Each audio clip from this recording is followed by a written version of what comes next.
Bonjour à toutes et à tous, vous écoutez Cinécast. Salut Thibaut. Salut Guillaume. Cinécast, c'est le podcast qui chaque semaine vous recommande des films à voir au cinéma, en streaming ou VOD. Mais aujourd'hui, on a mis notre plus beau smoking pour vous parler d'un film qui a été diffusé au Festival de Cannes 2021. Je crois même qu'il s'agit du film d'ouverture. Dis-moi si je me trompe, Thibaut. Il s'agit de Annette, de Léo Carax, ou Léo Carax, ça dépend comment vous voulez prononcer, avec Adam Driver, Marion Cotillard et Simon... Ça ne dépend pas, on dit Léos. Ouais, il y a des gens qui disent Léo, enfin bref, j'ai entendu un peu toutes les versions de son nom, mais lui sans doute dira Léos Carax. Avec du coup, je le disais, Adam Driver, Marion Cotillard et Simon Helberg. Attention, c'est quoi ce casting de dingue? Alors, de quoi ça parle ce film Annette? Ça parle de Henry, un comédien de stand-up qui est à Los Angeles, et de Anne, une cantatrice de renommée internationale. Ensemble, ils vont former un couple vraiment célèbre, à la fois épanoui, glamour, bref, le star system. Mais la naissance de leur premier enfant, Annette, une fillette mystérieuse au destin exceptionnel, va bouleverser leur vie. Attention, je précise quand même qu'Annette, c'est en grande partie une comédie musicale. C'est important à savoir. Alors, faut-il voir Annette? On vous dit ça juste après un extrait de la bande-annonce. First time I fell in love. Woke up next to the girl. Escaped fast and far. The man has changed me. What I see in her is obvious. What she sees in me. Alors Thibaut, tu as eu la chance de voir Annette en avant-première, film très attendu, notamment chez nous parce qu'il a été tourné en grande partie ici à Bruxelles. Je me rappelle même d'un épisode où Léos Carax avait perdu son chien au Parc Royal. Bref, qu'en as-tu pensé? Parce que là, c'est quand même un film qui a été attendu, qui était censé d'ailleurs être à Cannes l'année passée, mais à cause du Covid, forcément, il a préféré postposer sa participation. C'est bien ça. Alors, c'est un projet qui... je vais résumer brièvement le départ. En fait, c'est un projet de Sparks, le groupe Sparks, à propos duquel Edgar Wright vient de faire un documentaire, qui voulait faire un concept d'album, de tournée, enfin bref. Et quand ils ont rencontré Léos Carax, c'est devenu un projet de film. C'est un projet qui date quand même d'il y a pas mal d'années, hein, parce que... il y a eu, je me souviens à un moment, c'était Michelle Williams qui devait avoir le rôle. Et puis je sais qu'il y a eu Rihanna aussi. Adam Driver était prévu depuis le début, il me semble, ou presque. Mais le rôle féminin a pas mal tourné avant que finalement ce soit Marion Cotillard qui le décroche. Et oui, alors c'est une coproduction Belgique, France, États-Unis, peut-être bien Allemagne ou je sais plus qui. Enfin, soit le film a été globalement tourné en grande majorité en Belgique et un petit peu en Allemagne et à Los Angeles pour des extérieurs après. Mais oui, globalement, c'était un film de chez nous. Et qu'en ai-je pensé?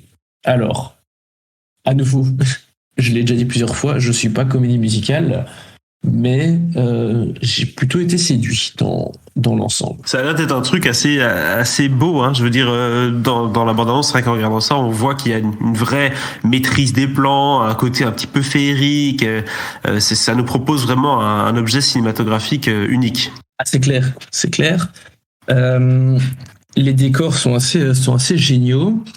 Tout ce qui est travail sur la photographie, les costumes, et puis le personnage d'Annette aussi, en fait, qui est le bébé des personnages par Adam Driver et Marion Cotillard. Le personnage d'Annette, en fait, c'est une marionnette. C'est pas un vrai bébé. Wow, ok. C'est une marionnette et du coup ça donne un côté très encore plus décalé, encore plus féerique au film, tu vois. Parce que souvent dans les comédies musicales, t'as ce côté un peu carton-pâte, un peu théâtre, où tu vois que c'est fake.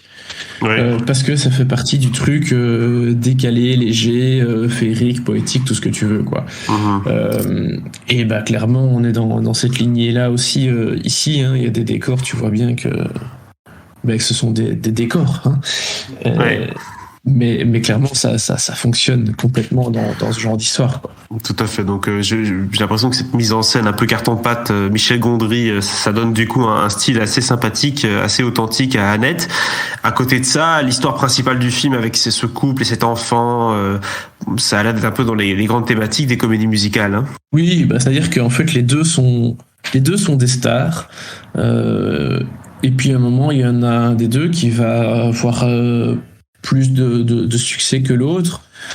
Et ça, il y en a, l'autre va un peu moins bien le vivre. Et puis bon, il y a l'enfant qui est là.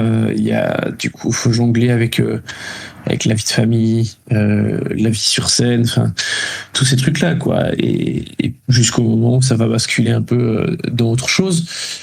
Et oui, c'est clair que ces histoires d'ascension, de chute, ça fait partie des grandes thématiques, notamment des comédies musicales, quoi. Donc c'est vrai que ça a toujours bien fonctionné. Et surtout, ça plaira très certainement au jury de Cannes parce que c'est, tu sais, généralement les films qui parlent aussi du monde du spectacle, du cinéma, bref, des films qui sont un peu méta. En général, c'est assez bien accueilli. En plus, si on a à côté de ça une mise en scène qui est assez exceptionnelle, c'est tout bon. On va juste quand même parler pour terminer cette critique du casting, hein, puisqu'il est assez étonnant. On sait qu'Adam Driver sait pousser la chansonnette, hein, pour l'avoir vu dans le film. Voilà que j'oublie le film. Dans My Story de Llewyn Davis. Et dans My Story aussi. Oui, tu vois la scène où il chante. Bref, donc voilà, on a vu un peu, en tout cas un début, hein, de comédie musicale en lui. Qu'est-ce que t'en as pensé? Et également Marion Cotillard, du coup, qui joue en anglais ou en français dans le film? Non, le film est tourné en anglais. D'ailleurs, ça fait marrant, enfin ça fait bizarre de voir le public à flaget en train de regarder un spectacle. Du coup, pour le coup, à flaget, c'est ni Adam Driver ni Marion Cotillard, mais ils ont pas mal tourné au théâtre de Liège aussi. Et tu vois tous ces gens qui réagissent à leur spectacle, ça c'est assez rigolo parfois quand tu connais les lieux. Mais oui, non, tout est en anglais. Et les deux, et même les trois, parce qu'il y a aussi Simon Helberg, ils sont tous les trois absolument géniaux, vraiment. Il y a un petit côté d'ailleurs Adam Driver, il joue un comédien qui fait du stand-up, et pendant tout son spectacle il est avec un peignoir, une robe de chambre verte, un peu en velours comme ça, tu vois, enfin en velours, pas vraiment en velours, mais plutôt en essuie-de-bain, en serviette de bain. Et ça m'a fait penser pas mal au personnage de Denis Lavant dans le film précédent de Léo Scarax, Holly Motors. Et parce qu'il y a quelque chose de très... Enfin, bref, c'est juste un petit écho que j'ai remarqué, voilà, un clin d'œil qui m'a fait plaisir. Mais du coup, ça lui donne un côté très animal parce qu'il est juste en calbar avec ce peignoir sur scène, et tu vois qu'il bouge de façon assez particulière pendant son spectacle, et il est fort, Adam Driver, quoi. Et Marion Cotillard, elle est très très bien aussi. Alors elle joue une soprano. Bon, tu vois qu'elle chante pas tout, hein, parce que soprano, je veux dire, les comédiens, tu peux apprendre un petit peu, mais tu deviens pas soprano juste pour un film. Et donc, il y a des parties qu'elle ne chante pas, mais on peut pas vraiment lui en vouloir. Mais non, ils tiennent tous les deux très bien leur rôle, et Simon Helberg, pareil, quoi. Je le connaissais un peu moins, je t'avoue, parce que j'ai pas vu tous ces trucs, mais non, très très très très beau trio d'acteurs. Tout à fait. Donc Simon Helberg, pour rappel, c'est de la bande à Big Bang Theory, hein, donc c'est assez étonnant de le voir dans un film comme celui-ci. Bref, un très bel objet tout ça. Si tu devais lui donner une note sur 5, Thibaut, tu donnerais combien d'étoiles? Écoute, je dirais 3, et des quelques films de Cannes que j'ai pu voir jusqu'à présent, enfin, c'est un bon début de compétition. Tu vois, on va reparler là bientôt dans les prochains jours d'autres films que j'ai déjà pu voir à l'avance. Et franchement, il n'y a pas grand-chose qui est vraiment pas bien, quoi. Ouais, c'est un peu une valeur sûre, on va dire. Hein. Le truc qui commence bien, belle mise en scène, beau résultat. Est-ce que c'est lui qui va remporter la palme? Bon, en général, c'est des films un peu plus sociaux ou autres. Mais bref, ça reste en tout cas une belle entrée en matière pour le Festival de Cannes. N'hésitez pas en tout cas à partager votre avis sur ce film dans les commentaires. Et si c'est pas déjà fait, à vous abonner au podcast sur la plateforme de votre choix. À très bientôt pour de nouvelles recommandations.